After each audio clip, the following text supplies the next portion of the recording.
start off this cut, I'm going to grab my 1.5 guard with that lever closed, and I'm going to go with the grain of the hair. And all that means is I'm following the natural direction of his hair growth. I'm not going against the grain.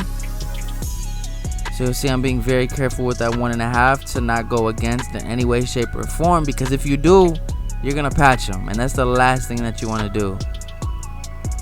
So you'll see I'm being very careful, and it's not taking off much because we want to keep it as dark and as full as possible. And what that's going to do is help the fade really pop as well, because it gives it, you know, a nice transition from light to dark. So I'm in the crown, taking my time. And now we're going to start off the fade. So I'm going to come in lever closed, and I'm going to start where the end of the eyebrow is and then drop it around the ear towards the back. So you'll see right here, I'm kind of giving it that slope. And what this is going to do is help complement the client's head shape a lot better and keep, you know, the fullness around the top of his crown.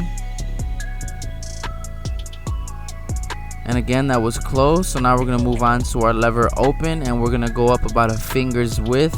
Still maintaining that drop shape.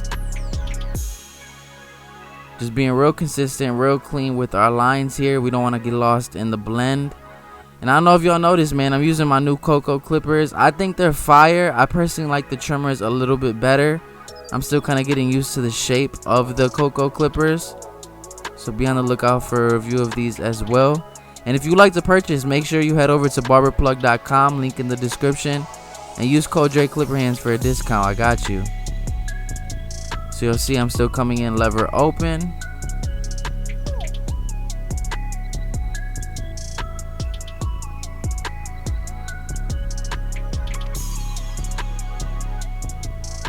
And now we're going to throw on our 1 guard with the lever open. And we're going to start establishing our lines moving up.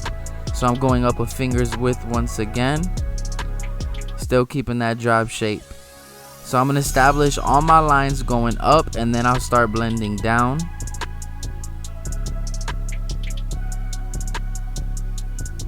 And you'll notice I'm brushing and combing with each pass of the clipper, and that's to make sure that the hair is laying down.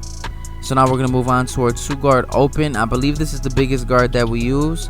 So we're not trying to create a guideline here. We're kind of, you know, coming off the shape of his head, trying to blend into that 1.5 with the grain.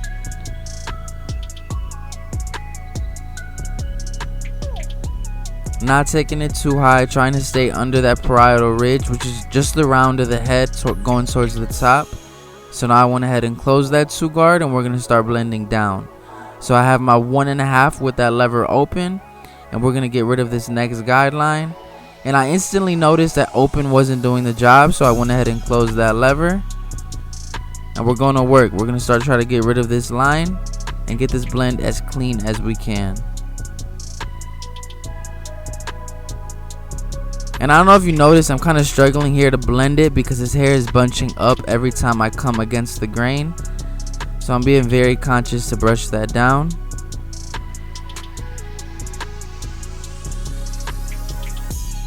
So now I went back to my 1 guard open to try to smooth out those dark spots, give it a nice cleaner transition. And now we're going to drop down to our 1/2 guard lever open. And just like with every other guard, we'll close it little by little. So I went ahead and closed it right there. And I always like to start off open with my clipper because it just gives me a safety net so I don't take off too much hair. Because open is longer and closed is shorter. That's for you guys who don't know. So you always want to start off longer, because if you don't take off enough, you can always take off more. But if you take off too much, it's over with. You know what I'm saying? So now we're going to get rid of that last line, and I'm going to come in halfway with my lever. And the reason I'm coming in halfway is because I know I established that first bald line with the clipper closed and the next one with the clipper open. So to get rid of the line in the middle, you want to go halfway. So I'm just attacking that line, going up a little above it to make sure I get this nice and blended. And you can already see that blend starting to come together.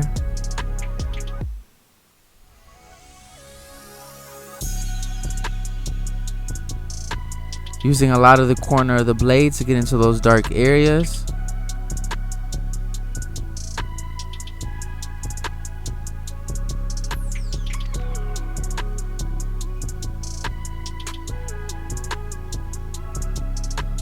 And we're just detailing as much as we can. We'll come back towards the end and do some more detailing, but now we're gonna move on to his right side. So we're gonna follow the same exact system: lever open, 1 open, 2 open, and then blend down.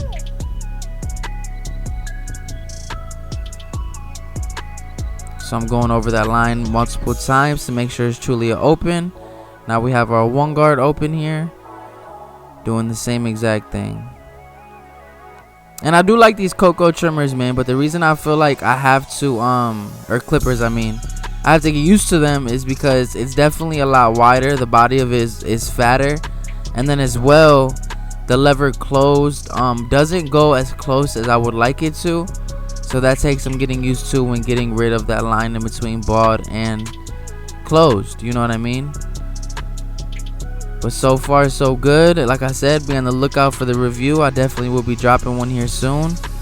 So shout out to Coco for showing love with these clippers.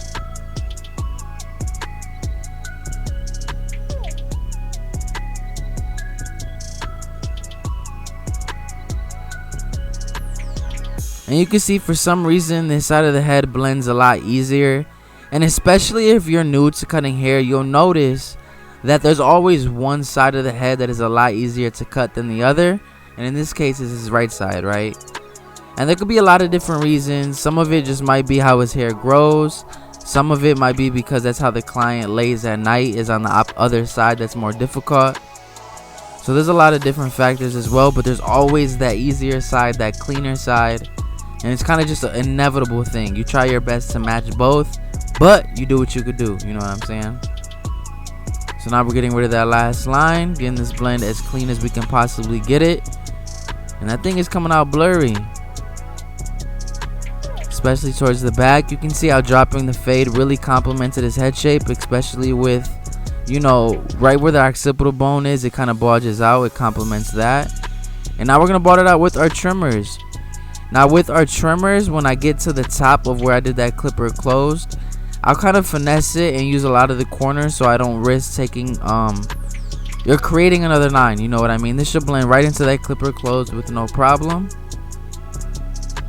And you can see, man, these cocoa trimmers hit. They're definitely my sharpest hitting trimmers that I have in my arsenal right now. And we're just shaving the bottom, taking our time. We don't want to cause a lot of irritation on the client's neck.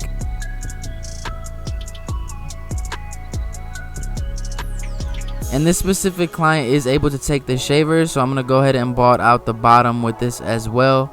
And this is just going to add some longevity to the fade, as well as, you know, create another layer of transition from skin up into dark.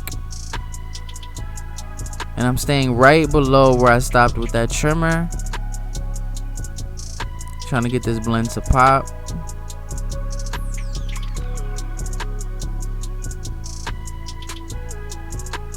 And these are my FX3 shavers. Definitely my favorite shavers that I've ever had.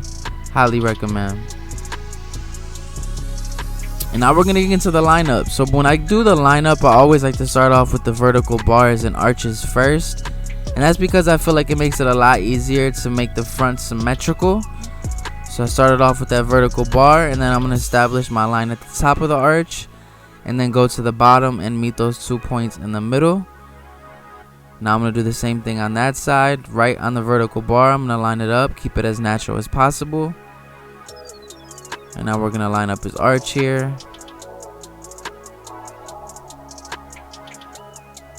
Super clean. And now for the lineup, we start in the middle and we're going to move over towards his right, keeping it as natural as possible, but at the same time getting it as sharp and as crispy as possible.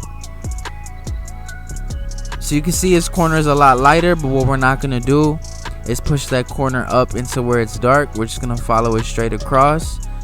And a lot of times you'll be surprised what those baby hairs look like after they're lined up. A lot of times they just look a lot darker, you know what I'm saying? They just need it to be lined up. And now we're moving over to his left side, doing the same thing, just sharpening and cleaning everything up.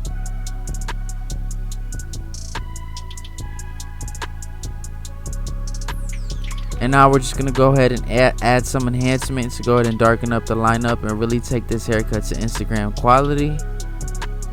So I'm just spraying lightly right on the hairline, trying to just fill in those lighter areas. Nothing crazy.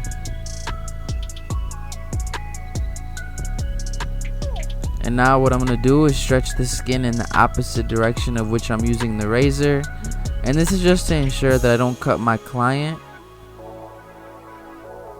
And we're just getting rid of all those hairs that the trimmer could not get.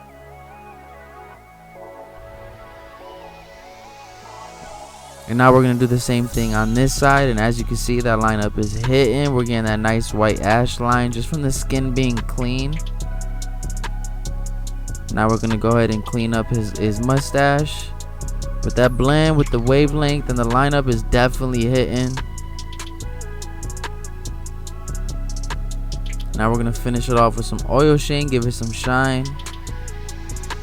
But you already know how we coming, man. This is the before and this is the after. We went ahead and got my guy together. If this video helped you in any way, shape, or form, make sure you hit that like and subscribe button. But like always, I will catch y'all next time. Peace.